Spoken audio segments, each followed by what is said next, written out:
Before America learned that even legends can lose their composure on national television, Robert De Niro thought a 60 Minutes interview would be the perfect place to settle old scores with Clint Eastwood.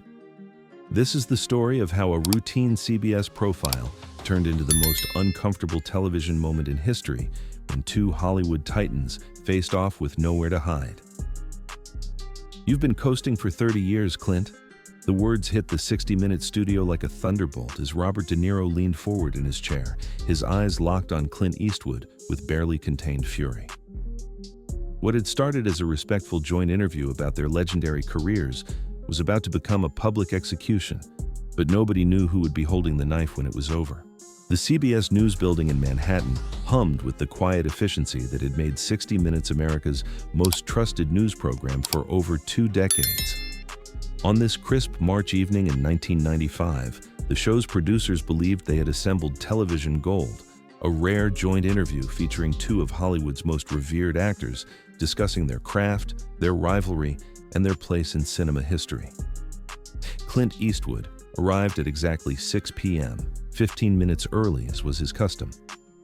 At 65, he moved through the CBS corridors with the same unhurried confidence that had defined his screen presence for 30 years. He wore a simple navy suit, no jewelry except a worn Rolex, and carried himself with the quiet dignity that had made him not just a movie star, but a cultural institution. The interview was meant to promote their upcoming collaboration, a project that had Hollywood buzzing with anticipation.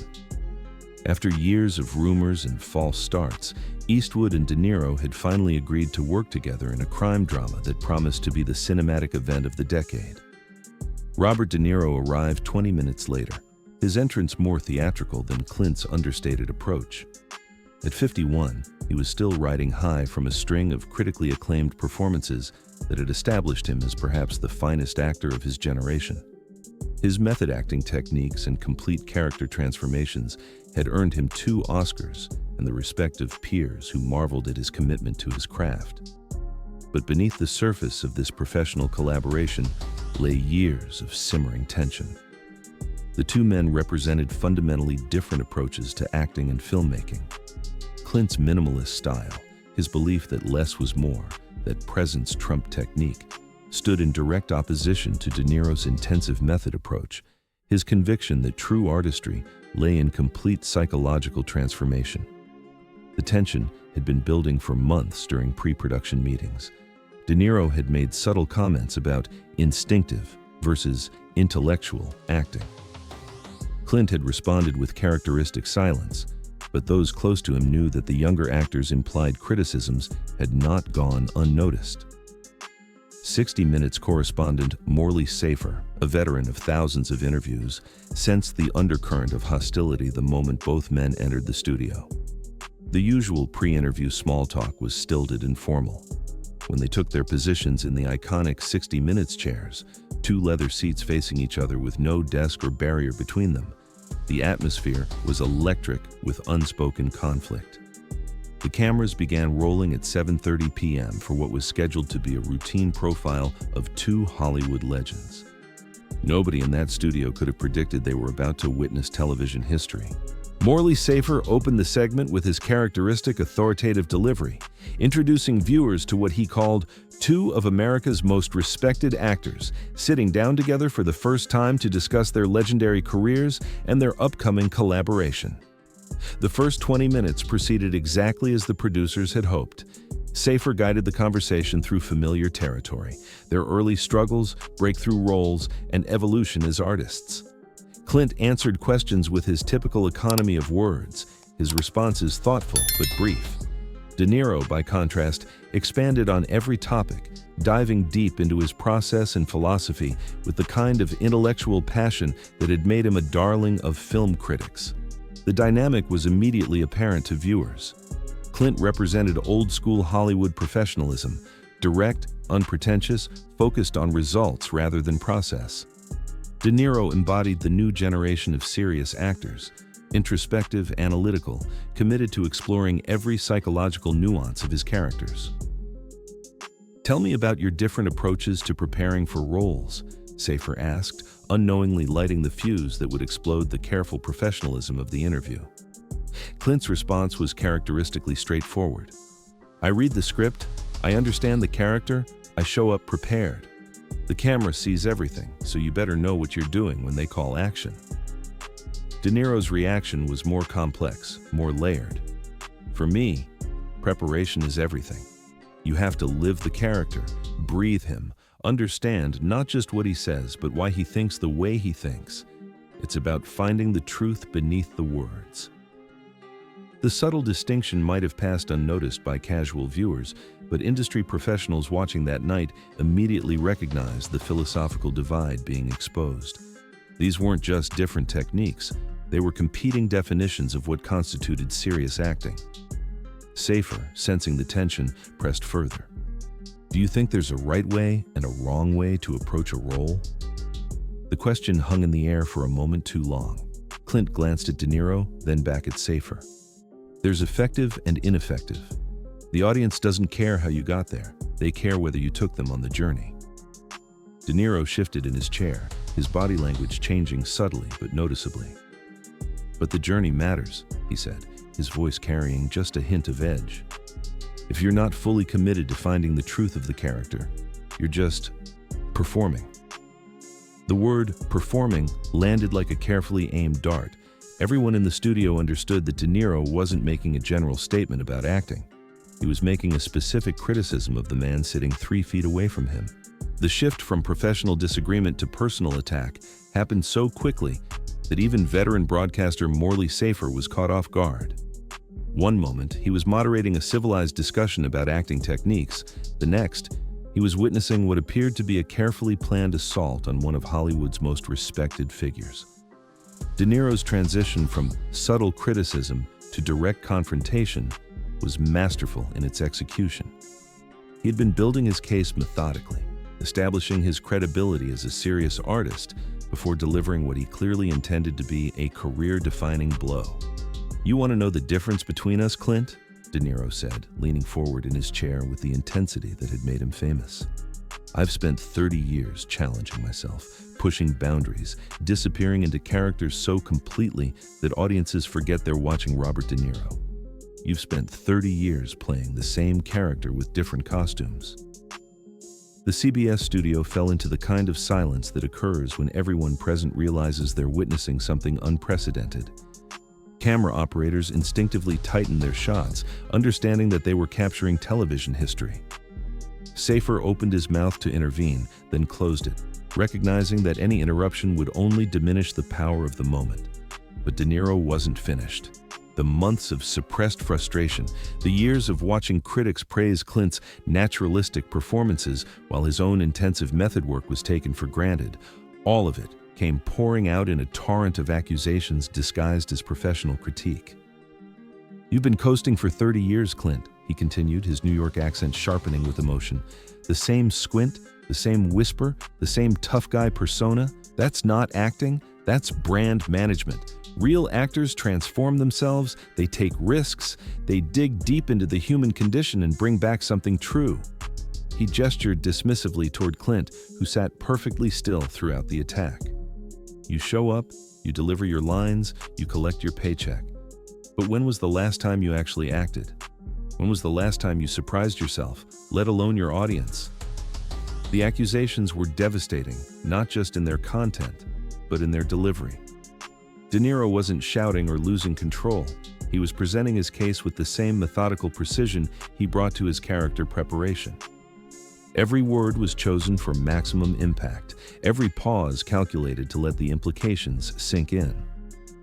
"Hollywood calls you a legend," De Niro concluded, his voice dropping to barely above a whisper. "But legends are just pretty stories we tell about the past. I'm interested in the truth." The silence that followed was absolute. 60 million Americans watching at home leaned forward in their chairs, waiting to see how the man who had stared down countless screen villains would respond to this very real attack. The silence stretched for exactly 8 seconds, an eternity in television time. Clint Eastwood sat perfectly still in his leather chair, his hands resting calmly on the armrests, his ice blue eyes fixed on Robert De Niro with the same steady gaze that had intimidated screen villains for 3 decades.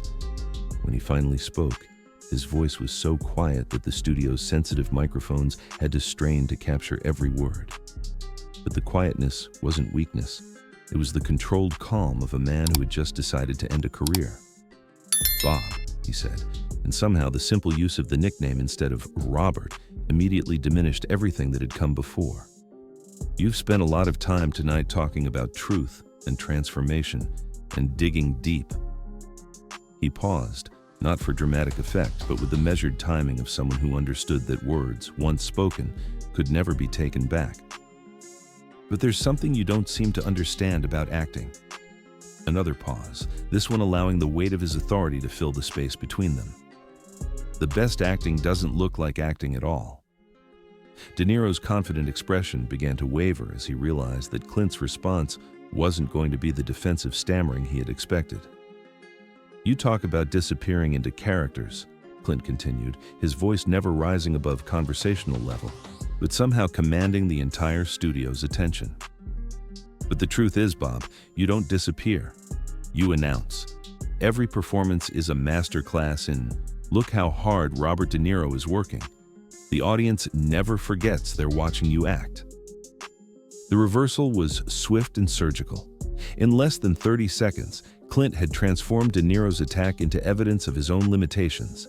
The method actor who prided himself on psychological complexity had been reduced to a performer desperate for recognition. But Clint wasn't finished.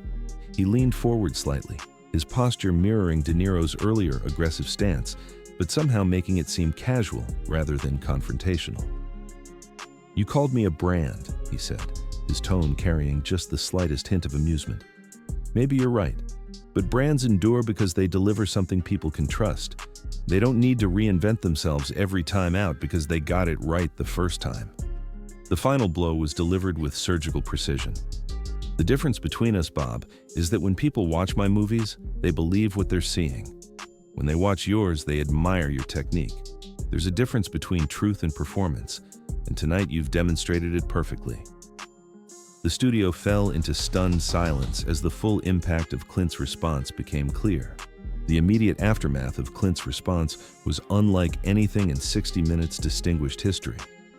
Morley Safer, a journalist who had covered wars and interviewed world leaders, found himself momentarily speechless as he processed what had just occurred in his studio. Robert De Niro sat frozen in his chair, his face cycling through a complex series of emotions: shock, anger, embarrassment, and finally something approaching recognition. The man who had built his career on complete character control had been stripped bare by someone he had severely underestimated.